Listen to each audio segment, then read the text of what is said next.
Hello, welcome back to my channel guys. तर आज सकाळी सकाळी मला अमेच्या पप्पाचा टिफिन तयार करायचा होता। तर थोडं किचन आवरलं आणि टिफिन तयार करायला घेतला। तर सर्वात आधी मी या ठिकाणी आमरस तयार करण्यासाठी घेतला, कारण अमेच्या पप्पांना आमरस जास्त आवडतो आणि म्हटलं सर्वात आधी जर आमरस बनवून घेतला तर बाकीची कामं होईपर्यंत तो आमरस थंड होऊन जाणार फ्रीजमध्ये। तर त्याच्यामध्ये थोडंसं मीठ साखर घालून मिक्सरला छान ग्राइंड करून घेतलं आणि या ठिकाणी बघू शकता तुम्ही माझा आमरस या ठिकाणी रेडी झालेला आहे। नंतर त्याला थोडं फ्रीजमध्ये ठेवून दिलं। त्यानंतर मला या ठिकाणी भेंडी बनवायची होती। तर सर्वात आधी भेंडीला स्वच्छ धुवून वगैरे घेतलं आणि त्याला एका सुती कापड्यावरती सुकण्यासाठी ठेवून दिलं।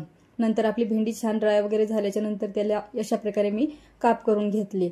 तर एकदम साध्या सोप्या पद्धतीमध्ये ही मसाला भेंडी तयार होते।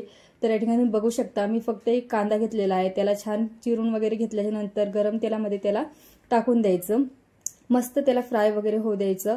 आणि छान कांदा असा मऊसूत पडला की त्याच्यामध्ये आपल्याला मिरची पावडर, त्याचबरोबर आपल्याला लागते त्यानुसार कमी जास्त तुम्ही करू शकता, त्याचबरोबर थोडंसं चवीनुसार मीठ, थोडी हळद टाकून भेंडी वगैरे टाकून छान असं मिक्स करून घ्यायचं। सगळं काही एकजीव होईपर्यंत त्याला छान असं मिक्स करायचं। एवढी छान अशी ही भेंडी तयार होती ना, भरल्या भेंडीला सुद्धा फिकी पाळते अशी ही भेंडी अगदी कमी साहित्यात आणि कमी वेळात तयार होते।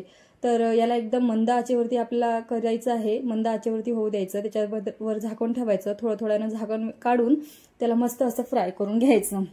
आणि या ठिकाणी माझी भेंडी होते तोपर्यंत म्हटलं चला चपाती वगैरे तयार करूया। तर या ठिकाणी चपात्या बनवायला घेतल्या, छान अशा चपात्या वगैरे तयार केल्या मी या ठिकाणी। त्यानंतर टिफिन वगैरे पॅक केला आणि टिफिन वगैरे हा अमेच्या पप्पाचा टिफिन या ठिकाणी माझा तयार झाला होता।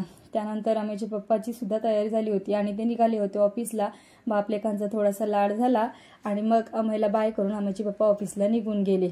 आणि त्यानंतर मग मी आपलं किचन वगैरे आवरायला घेतलं। सगळं किचनचा गॅस वगैरे साफ करून किचन कट्टा वगैरे मस्त असं स्वच्छ करून घेतला, कारण ते दररोजच रुटीन आहे आपलं आणि आपण नाही करणार तर दुसरं कोण करणार? हे तर दररोजचे काम आहेत आणि ते प्रत्येकालाच करावे लागतात। म्हणून सर्वात आधी किचन सगळ्यात आधी स्वच्छ करणं महत्त्वाचं असते। तर किचन स्वच्छ केल्याच्या नंतर जेवणाची जी काही भांडी वगैरे पडली होती ती भांडी सुद्धा मी या ठिकाणी घासून वगैरे स्वच्छ करून घेतली।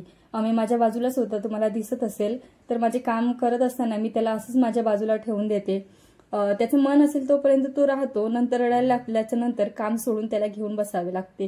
तर ठीक आहे, सगळे भांडे वगैरे घासून घेतली। त्याच्यानंतर भांड्यांना व्यवस्थित लावून वगैरे दिलं आणि बेसिंग वगैरे स्वच्छ साफ करून घेतली। त्यानंतर जे आहे ना हॉलची क्लिनिंग सुद्धा मला करायची होती। तर अशा प्रकारे मी हॉलची क्लिनिंग वगैरे करून घेतली। तर बघते ते काय आम्ही मस्त रांगत रांगत कुठं निघाला होता। म्हटलं चला बाबा आता याला घ्यावं लागेल, कारण हा आता रडायला लागलाय। तर मी त्याच्याकडे आले आणि त्याच्यासोबत थोडीशी खेळली आणि नंतर त्याला घेऊन बसली।